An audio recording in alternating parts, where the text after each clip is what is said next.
Graça e paz, irmãos, em nome de Jesus, amém? Que bom estar aqui. Quero agradecer o pastor Edson, o conselho da igreja pelo convite. É uma alegria para nós, é um privilégio para nós estar aqui e conhecer esse espaço que eu não conhecia. Faz alguns anos que eu não venho a Dourados, eu nem passo para o Dourados. Eu estava na estrada vindo para cá, eu falei, eu acho que a última vez que nós fomos em Dourados já faz pelo menos uns 9 anos, pelo que eu me lembre. E é muito bom estar aqui, é muito bom voltar a essa cidade, é muito bom conhecer esse local. E local que nós sonhamos, 2010, enquanto eu estava aqui ainda como pastor auxiliar, nós começamos a sonhar com esse local, com a venda, com a aquisição, com as cotas que foram vendidas lá na época, os irmãos que colaboraram, as planilhas que foram feitas para aquisição. Vimos que a área ainda era pequena, uma nova porção de terra foi comprada. E como é bom chegar, quando nós entramos aqui, passamos, de longe eu mostrei para minha esposa, para o meu filho, e falei, olha, é o Espaço Esperança, né? E que alegria ver já essa construção, nessa magnitude, conhecer um pouquinho, é uma alegria para o nosso coração. Eu rogo a Deus para que Deus continue abençoando, prosperando, não só o ministério do pastor Edson aqui, dos pastores aqui presentes, mas também de toda essa igreja, que Deus abençoe grandemente a vida de cada um de vocês. Muito bem, ao longo deste mês de julho, visando aí as celebrações do aniversário da igreja, eu vou abrir um parênteses aqui. Semana passada eu vi o pastor Alessandro apresentando, fazendo os anúncios, né? E aí eu vi que tinha a minha foto no telão aqui atrás, e logo depois da minha foto apareceu a foto do Hernandes. Aí eu falei, meu Deus, eu estou muito bem, né? Fiquei assim, deslumbrado. Falei, oxa, né? É muito bom a gente ser convidado, é muito bom a gente participar, mas que alegria para nós, né? Fazer parte dessa festa e de ver outros pastores aqui também, a vinda do Hernandes na próxima quarta, que bênção, né? Que Deus esteja abençoando também. Então foi alegria, é uma alegria fazer parte dessa comemoração de 62 anos da igreja local e de 122 anos da nossa igreja nacional. E os irmãos estão trabalhando uma temática, sejamos uma igreja viva. E dando seguimento à série, hoje eu quero falar com você sobre sermos uma igreja viva e amorosa. Uma igreja viva e amorosa. Você tem aí a sua Bíblia, se você a tiver, ou aí no seu celular, no tablet, abra em Apocalipse capítulo 2, eu quero ler com você do verso 1 até o verso 7. Apocalipse capítulo 2, do verso 1 até o verso 7.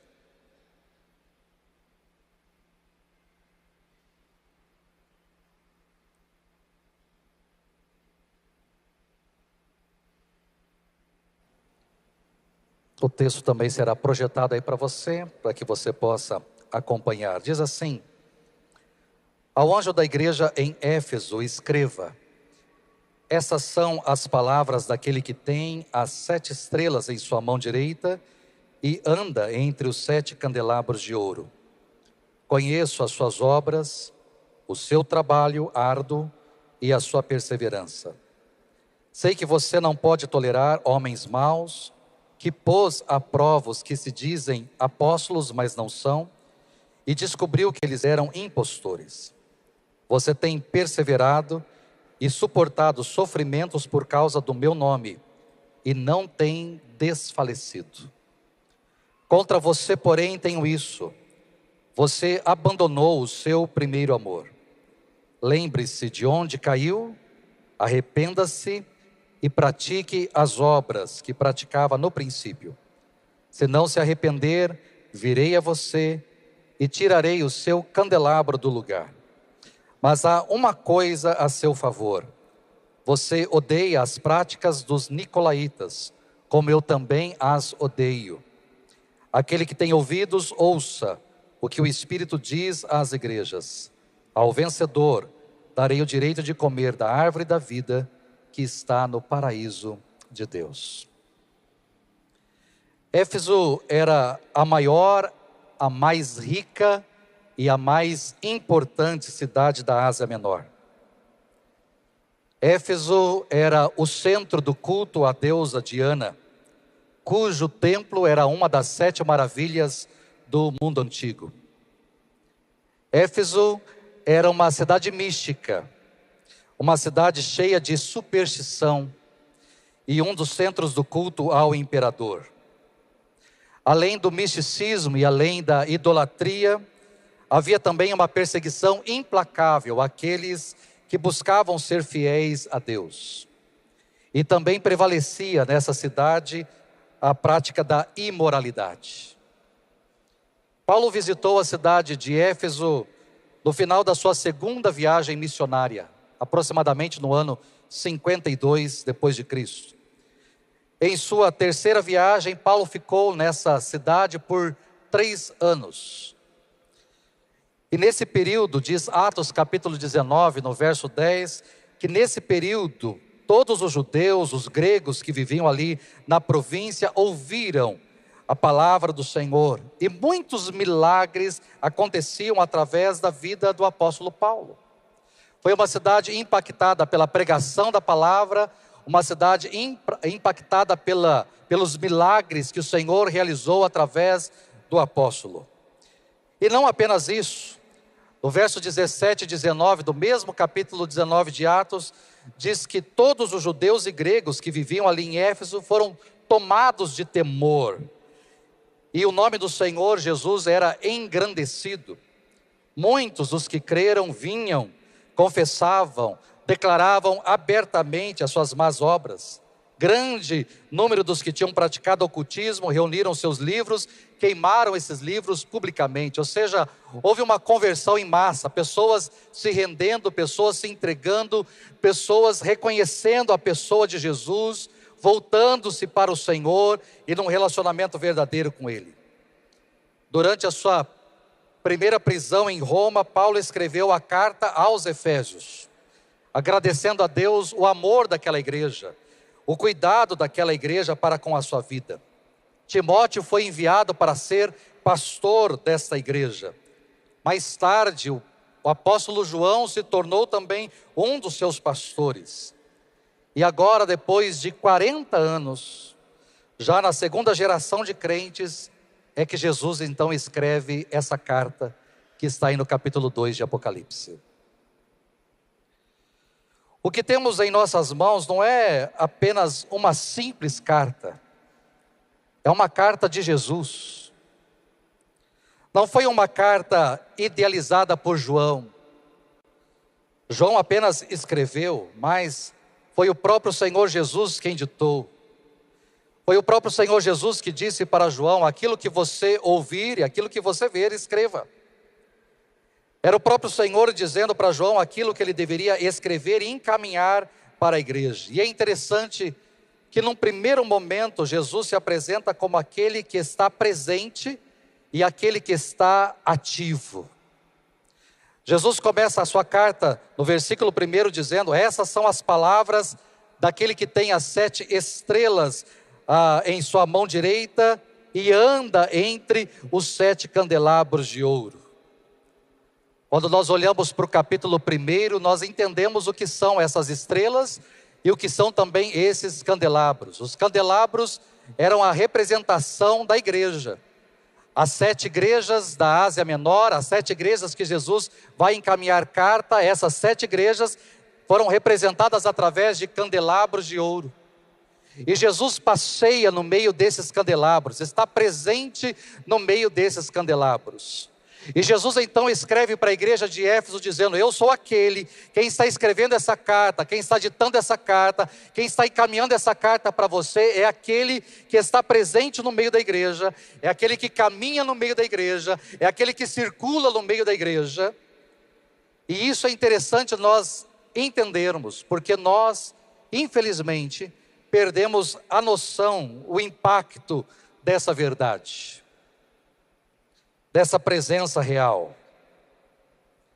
Nós temos a ideia, irmãos, de um Jesus que está presente lá no céu, de um Senhor que está no céu, que está no trono. Acabamos de cantar, inclusive, uma canção que diz que Ele está no trono, sobre todo o trono. E não é errado, pelo contrário. O livro do Apocalipse exatamente nos mostra esse Deus que está sentado no trono, que é digno, que é merecedor. Mas Ele não está apenas no trono, Ele está também presente em nosso meio. E muitas vezes nós nos esquecemos disso. Nós perdemos essa noção, essa visão de que o Senhor está presente em nosso meio, que Ele está presente em nosso louvor, que Ele está presente em nosso culto, que Ele está presente em nossas reuniões, que Ele está presente nos nossos encontros. Ele está presente. Ele não é apenas aquele que está no alto e sublime trono, mas é aquele que está presente em nosso meio. Infelizmente nós perdemos essa noção. Os irmãos vão ter o privilégio de receber na quarta-feira o pastor Hernandes. Na próxima semana, na semana seguinte, eu estarei em Campinas em mentoria com ele. Tenho feito mentoria 2 vezes no ano com o Hernandes lá em Campinas. É um prazer, é um privilégio. Ouvir este homem, estar com ele é um privilégio. Eu imagino que quarta-feira o espaço vai ser pequeno. Eu particularmente imagino. Se você não estiver aqui, você vai perder muita coisa. É muito bom. Eu imagino que não só os presbiterianos independentes, não só os membros da igreja, os que frequentam a igreja, mas os presbiterianos também virão para cá, para ouvi-lo, para estar aqui junto dele. Mas nós temos um Deus sobre as nossas vidas que é muito maior que o pastor Hernandes. Nós temos um Senhor sobre nós que é muito maior. Ele sim está no trono. Ele sim é Senhor sobre todas as coisas. Ele sim tem palavra de vida eterna. Ele sim é o Salvador. Ele sim. Só que nós olhamos para o culto, e será que nós entendemos exatamente isso? Que o nosso Deus está aqui presente em nosso meio? Será que entendemos a presença do Senhor caminhando em meio da igreja? Contemplando a igreja, assistindo a igreja, participando juntamente com a igreja? Será que nós temos essa noção ou nós nos esquecemos disso? Chegamos aqui, sentamos, cantamos, oramos, ouvimos a palavra, vamos embora, como se esse fosse um espaço qualquer, como se esse fosse um lugar qualquer, como se eu estivesse participando de algo qualquer. Qual é a diferença desse tempo de culto e de um comício político? Qual a diferença desse tempo de culto e de uma palestra feita num centro de convenções? Qual é a diferença? A diferença é que aqui neste lugar está a presença do Senhor. Ele está presente em nosso meio. E muitas vezes nós nos esquecemos. E Jesus começa a sua carta à igreja de Éfeso dizendo exatamente isso. Eu sou aquele que estou presente no meio da igreja. Eu caminho no meio da igreja. Eu nunca abandonei vocês. Eu nunca deixei vocês. Mas eu estou juntamente com vocês o tempo todo. E não apenas Ele está presente, mas é aquele que sustenta. Temos aí o verbo kratem, que significa muito mais que ter.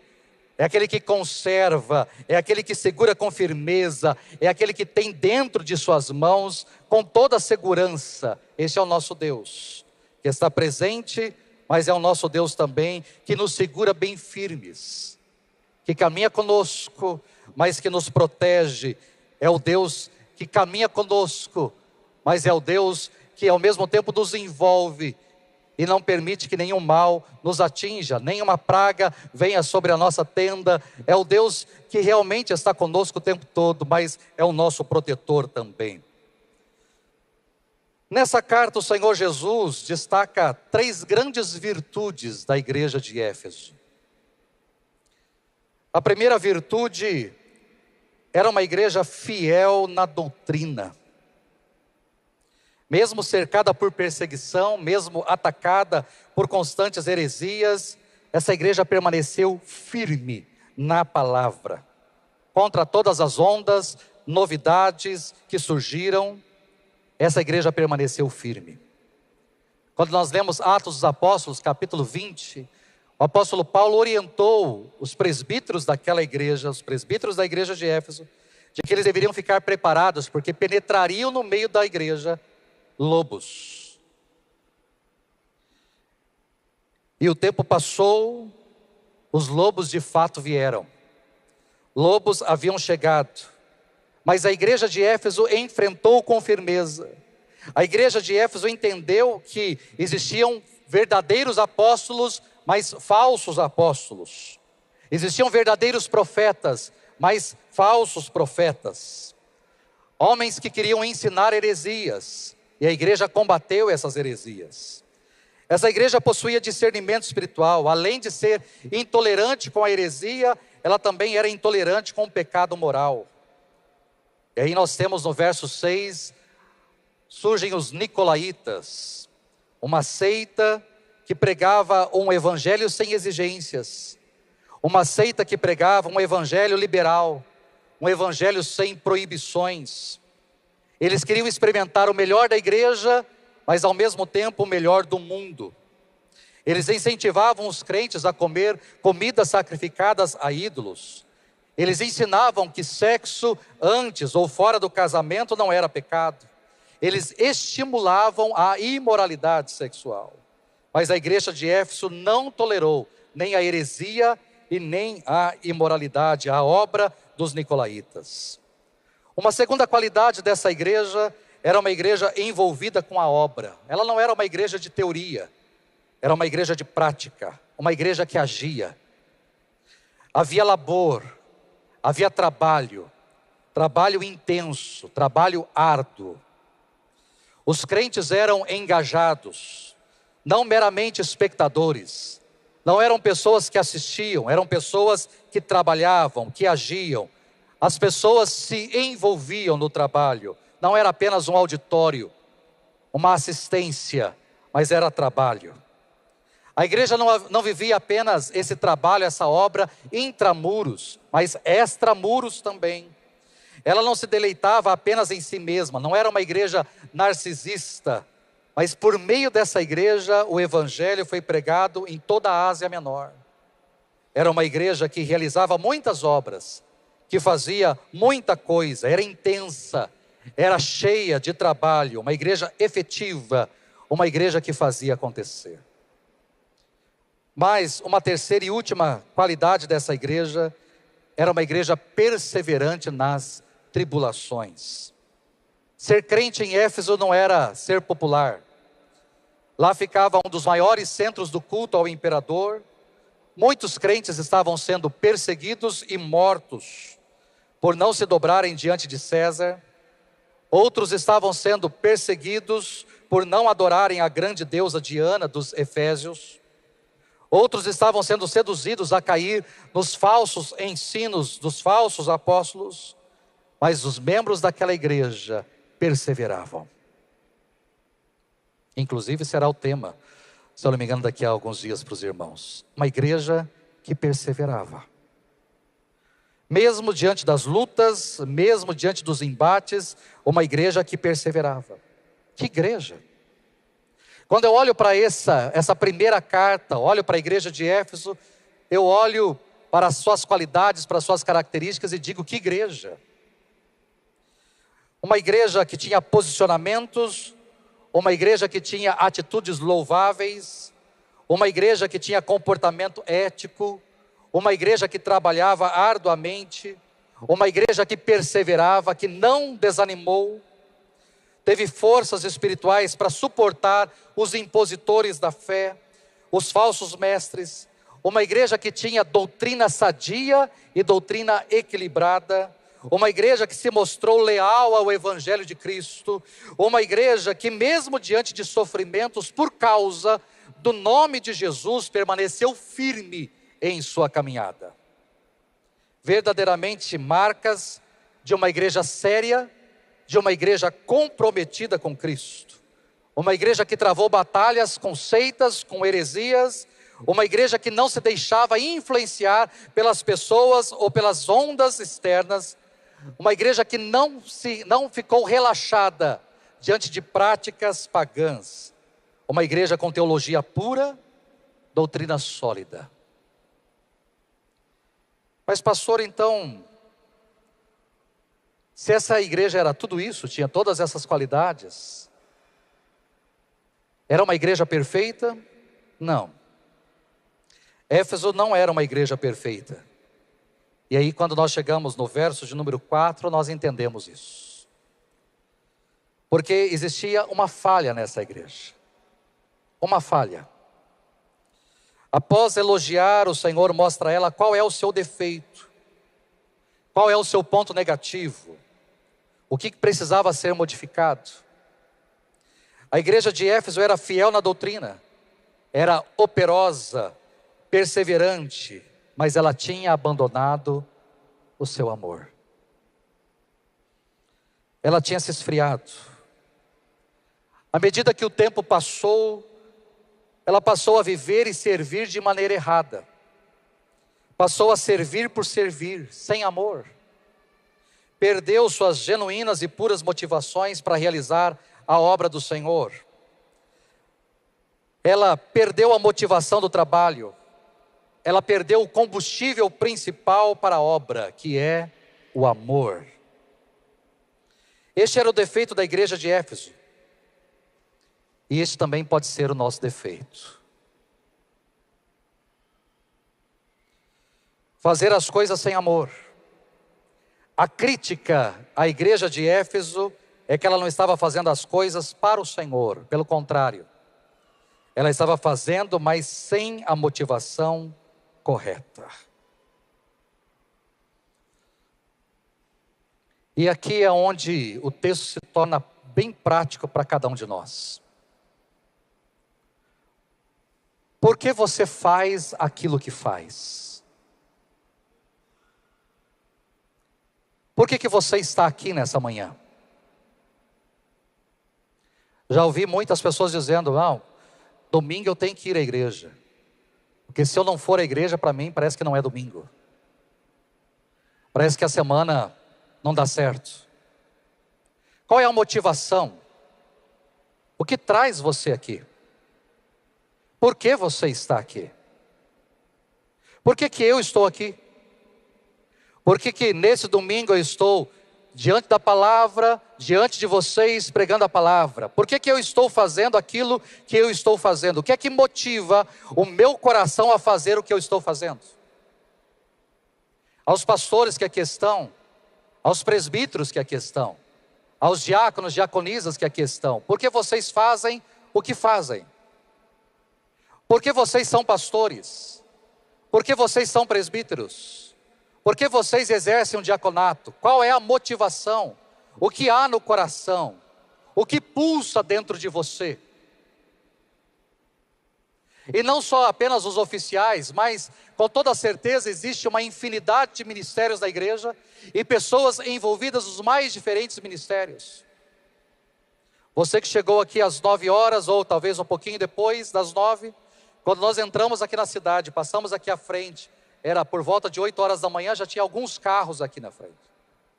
Pessoas que estavam aqui, com toda certeza trabalhando e preparando esse momento para que você e eu aqui estivéssemos. Mas por que essas pessoas estavam aqui? Ou por que essas pessoas estão aqui? Enquanto nós estamos aqui, existem pessoas esparramadas por todo esse prédio, fazendo o seu trabalho, fazendo o seu serviço. Alguns trabalhando com crianças, outros na parte técnica que é o fundo, para passar os slides, para regular o som, para trabalhar com a transmissão. Alguns na parte técnica aqui, alguns estão na cozinha, outros estavam na porta. Existem muitas pessoas trabalhando, muitas pessoas servindo, mas por que você serve? Por que você faz aquilo que faz? Talvez hoje você não está servindo. Você não está no estacionamento, você não está na porta, você não está na recepção, você não está na cozinha, hoje você não está no departamento infantil, hoje você está sentado, mas talvez domingo que vem é você quem vai servir. O domingo passado foi você quem serviu, mas por que você faz o que faz? É exatamente isso que Jesus está questionando e falando à igreja de Éfeso.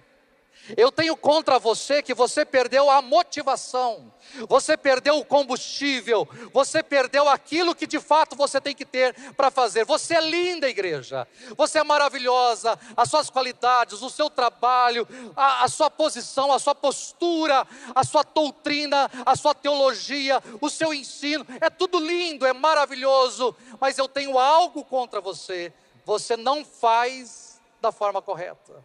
Tudo isso não é feito da forma correta, porque falta o amor. Quantos pastores estão pastoreando por dinheiro, por status, por fama? Quantos pastores estão hoje, num domingo, diante das suas igrejas, fazendo o seu trabalho e talvez fazendo da melhor maneira possível, mas o Senhor também está olhando para ele dizendo assim: eu tenho algo contra você. Você não faz isso por amor a mim. Você ama você, mas você não me ama. Quantas pessoas estão servindo sem a motivação? Você pode doar dízimos e ofertas, mas se não tiver amor, já dizia o apóstolo Paulo em 1 Coríntios 13, não tem significado. Você pode doar todos os seus bens, se não tiver amor, é como um metal, é como um sino. Você pode trazer coisas para o bazar, ajudar com o bazar, pode doar, fazer o seu trabalho, mas se não tiver amor, você pode, deve participar de um pequeno grupo, de uma célula, de um curso, mas se você não fizer isso por amor, você pode cantar, você pode tocar, participar do louvor, da mídia, do som, da diaconia, da recepção, do presbiterato, da iluminação, da transmissão, do departamento infantil, de lideranças. Você pode, deve, mas qual é a motivação? À medida em que o tempo vai passando, nosso relacionamento com Deus pode se esfriar, a motivação pode se perder. Podemos viver e servir de maneira errada. Vamos à igreja por ir, cantamos por cantar, tocamos por tocar, lemos a Bíblia por ler, oramos por orar, contribuímos por contribuir, servimos por servir. Tudo se torna frio, tudo se torna mecânico, tudo se torna automático. E Jesus então olha para mim e para você e diz: não é isso que eu quero. Não é isso que eu quero. Eu quero que você me ame e faça por amor a mim. A finalidade da carta não era apenas criticar a conduta da igreja. Diante do esfriamento do amor da igreja de Éfeso, o Senhor lhe dá uma ordem, uma nova oportunidade. E o que o Senhor ordena para a igreja de Éfeso? Ele diz o seguinte: lembre-se de onde você caiu. O passado precisa novamente se tornar presente vivo. E para onde eu devo voltar? Para onde eu me desviei? Lá naquele local. Você não está sendo chamado para relembrar pura e simplesmente o seu passado, ou o pecado que você cometeu lá atrás e que trouxe esse esfriamento sobre a sua vida. Não. Mas exatamente lembrar de onde você caiu. Lembre-se de onde você caiu. Todos nós com toda certeza conhecemos a parábola que a gente chama de parábola do filho pródigo. O filho pródigo começou o seu caminho de restauração quando ele se lembrou da casa do pai. Para ele voltar para a casa do pai, ele precisou se lembrar do dia em que ele disse para o pai: pai, me dá a minha parte. Dê-me a minha parte. Eu quero ir embora daqui. E quando ele recebeu a parte, ele sumiu. Ele lembrou desse dia. E aí ele disse no seu coração: lá na casa do meu pai é diferente. A casa do meu pai é diferente. Nós precisamos olhar para trás, olhar para o passado e perguntar: onde eu mudei a rota? Onde foi que eu me desviei? Onde foi que eu perdi a minha paixão? Onde foi que eu perdi o meu primeiro amor? Onde foi que tudo começou a se esfriar em minha vida? Onde? Onde foi que a minha fé entrou no modo automático? Onde eu comecei a viver uma rotina e não mais experiências com o Senhor? Além de lembrar-se de onde caiu, a igreja também é chamada a se arrepender. E arrependimento não é emoção, é decisão. Arrependimento é atitude. Não precisa existir choro, basta decisão. Voltando à parábola do filho pródigo, ele não apenas se lembrou da casa do pai, ele voltou para a casa do pai. Lembrança sem arrependimento é remorso.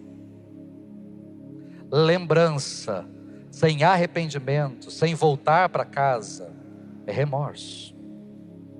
Arrepender é mudar a mente, é mudar a direção, é voltar-se para Deus, é deixar o pecado, é romper com aquilo que traz tristeza ao coração do Senhor, é deixar para trás uma vida longe da presença do Senhor, é abandonar práticas que entristecem ao nosso Deus. E por fim, além de lembrar de onde caiu, arrepender-se, a igreja é convidada também a voltar à prática das primeiras obras. Depois do arrependimento vem os frutos desse arrependimento. Ou seja, praticar aquilo que se praticava antes. Aquilo que se praticava antes. Quando se estava apaixonado, quando amava de todo o coração. É voltar a orar como orava antes. Ler a palavra como lia antes. Voltar a falar sobre Jesus, de Jesus, como fazia antes. Voltar a trabalhar, a desenvolver dons e talentos, entregues pelo Senhor, como se fazia antes. É voltar a ter fome e sede, de estar na presença de Deus, de participar das coisas de Deus, com o mesmo entusiasmo de antes. Nesses 62 anos de igreja local, alguns aqui estão há 30, 40 anos. Alguns aqui podem se lembrar do que fazia antes. Alguns falam com saudosismo. Talvez o pastor Edson vai ouvir muitos ou alguns irmãos dizendo do templo lá de madeira ainda, lá atrás, da construção, das vigílias, de como era feito, e olhando para trás, para o retrovisor, com aquele saudosismo. Mas por que você não faz mais? Eu participava das vigílias, por que não participa mais? Eu participava das manhãs de oração, por que você não participa mais? Eu fazia todo ano meu compromisso de leitura bíblica e lia a Bíblia todo ano, por que você não lê mais? Olhe para trás, onde você se desviou, arrependa-se. Há uma oportunidade, arrependa-se. Volte à prática das primeiras obras. Eu quero concluir essa mensagem trazendo algumas reflexões para mim e para você. O amor por Jesus é aquilo que determina o impacto de uma igreja. Eu termino perguntando para você, como anda o seu amor por Jesus? Como anda a sua paixão por Jesus? Qual a sua motivação de viver? Qual a sua motivação de servir? Quais são as práticas que você pode voltar a exercitar para despertar novamente a paixão? Quais são? Feche seus olhos, curve a sua cabeça.